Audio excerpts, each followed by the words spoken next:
Hello mga ka-vlogs! Ayan, pasensya na sa ating late upload.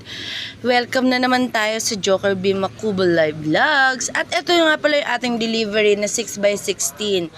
Ayan, sa nakikita nyo binubuhat na at sinasakay na sa ating truck. Syempre, bago na namang araw at bago na naman tayo mga uploads mga ka-vlog. Ayan yung 6x16 nakikita nyo, binubuhat na naman, nilalagay sa truck at panibagong deliver na naman. Syempre guys, pag may mga deliver na ganyan, masayang tao kasi magkakaroon ng anda or salafi, pera, etc. At syempre, sasahurin na naman nila ang kanilang pinaghirapan sa paggawa ng ating Kubo Native Houses. Ngayon, thank you nga pala sir sa mga nag-order dyan sa may Gabaldon, sa may Quarry. Ayan, thank you sir sa pag-order ng ating 6x16 na kubo.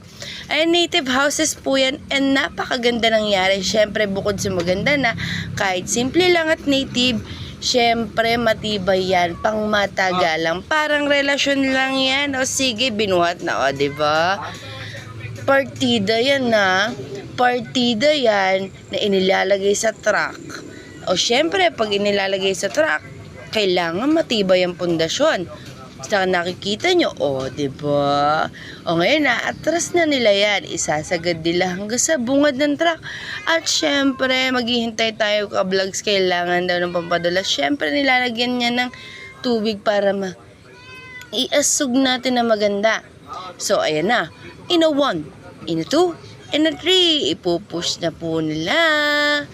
Syempre mga ka-vlogs, pag may ganyan, kailangan isagad na natin todo-todo. Sige pa, isagad nyo. Itulak nyo, parang hindi kumain na. Hindi, joke lang yung mga ka-vlogs. Syempre, bago namin nagdi-deliver, kumakain muna yung mga yan. O, ito na nga mga ka-vlogs, di ba? Ang ganda ng ating native houses. Saan ka pa? Syempre, simple lang, pang matagalan pa.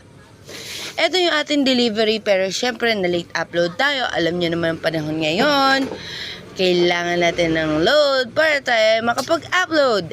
And thank you. Sana subscribe po kayo sa ating Joker B. Makubo Live Vlogs. Thank you mga ka-vlogs and hope see you soon. Subscribe, like and share. Thank you mga ka-vlogs.